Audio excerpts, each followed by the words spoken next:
আজ আমাকে কথা বলতেই হবে ইনশাআল্লাহ, কারণ আগামীতে আবার আপনাদের সাথে দেখা হবে কিনা আমি জানি না। কথা বলতেই হবে। আমি দেখতে পাচ্ছি বাংলাদেশের ভাগ্য আকাশে উত্তর গগনে কালো মেঘ জমা হয়েছে, ঝড়ের পূর্বাভাস লক্ষ্য করছি। যদি মোকাবেলা করতে না পারেন সক্ষম ভাবে, এমন অন্ধকার গাঢ় কালো অমাবস্যার রাত আসতে পারে যার সুবে সাদে খাওয়া অসম্ভব। সুতরাং আপনারা কি কাপুরুষের মতো কাফের মুশরিকদের গোলামি করে মরতে চান? বিড়ালের মতো 500 বছর বেঁচে থাকার কোনো লাভ নাই। সিংহের মতো 1 ঘন্টা বাঁচতে চাই। আমাকে বলছে রাজাকার। শুনে রাখো, চট্টগ্রামের লক্ষ লক্ষ জনতা, পার্লামেন্টে যখন আমাকে এই কথা বলা হয়েছিল, আমার পার্লামেন্টের কলিগ জাফরুল ইসলাম চৌধুরী বসে আছেন পাশে, প্রধানমন্ত্রী সুদ্ধা, অন্তত 3 শতাধিক পার্লামেন্টের সম্মানিত সদস্যরা সেদিন বসা। 1997 সনের বাজেট বক্তৃতা যখন আমি করতেছিলাম, ডক্টর কুদরতে খোদা, নাম রাখছে কুদরতে খোদা, আসলে গজবে খোদা।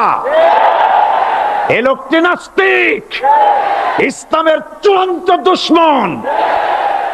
তার প্রণীত শিক্ষা ব্যবস্থার যখন সমালোচনা করছিলাম, ট্রেজারি বেঞ্চ থেকে আমাকে বলা হলো রাজাকার। আমি আমার সমস্ত শক্তি একত্রিত করে বলেছিলাম, শুধুমাত্র হিন্দুস্তানের রাজাকারেরাই আমাকে রাজাকার বলতে পারে। আমি বলেছিলাম 1973 সন পর্যন্ত আমি বাংলাদেশের কোন রাজনৈতিক দলের নেতা এবং কর্মী ছিলাম না। আমি রাজাকার নই। আমাকে রাজাকার বলে যদি তাকেও প্রমাণ করতে না পারে, 10 কোটি টাকার মানহানি মামলা দায়ের করব। আমার এই বক্তব্য সারা দুনিয়া শুনেছে। পার্লামেন্টে আমার এই বক্তব্য রেকর্ড হয়ে আছে। সেদিন 3 শতাধিক পার্লামেন্ট মেম্বারের কেউ আমার চ্যালেঞ্জ গ্রহণ করেন নাই। যে কোনো ব্যক্তি পার্লামেন্টে গিয়ে আমার বক্তৃতা দেখে আসতে পারেন। আমাকে যারা রাজাকার বলবে তারা পিতৃ পরিচয়হীন অবৈধ সন্তান। 1971 সনের, শোনো মুসলমানেরা, 1971 সনের কোন কাদা সাইদির গায়ে লাগে নাই। আমাকে রাজাকার বলে জনগণ থেকে বিচ্ছিন্ন করবা।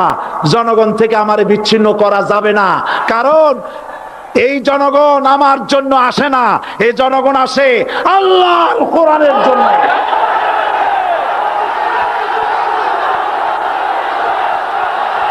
আর যারা ইসলামের কথা বলে, তারাই রাজাকার, তারাই মৌলবাদী। মৌলবাদী বললে আমরা অসন্তুষ্ট হই না, কারণ মৌলবাদী শব্দটা আসছে মূল থেকে। মৌল শব্দ এসেছে মূল থেকে। মূলবাদী তার মানে যারা মূলে আছে। মূল হলো কোরআন, মূল হলো হাদিস, মূল হলেন আল্লাহ, মূল হলেন আল্লাহ রসুল। আমরা আছি মূলে। এখন বলেন তো, মূলের শক্তি বেশি না আগার শক্তি বেশি? আমাদের যারা মৌলবাদী বলে ওরা হলো আগাবাদী। মূলে আছে কত কোটি? 12 কোটি। মূলে আছে কত কোটি? আর আমাদের যারা মৌলবাদী বলে, ওই থাকো গাছের আগায়, আমরা মূলে। লাভালাভি বেশি করবা না। 12 কোটিতে গাছের গোড়া আসতে নানা দেবে, মামু বাড়ি দিল্লি গিয়ে পড়বা, বাংলার জমিনে জায়গা হবে না। এ কথা বিশ্বাস করো।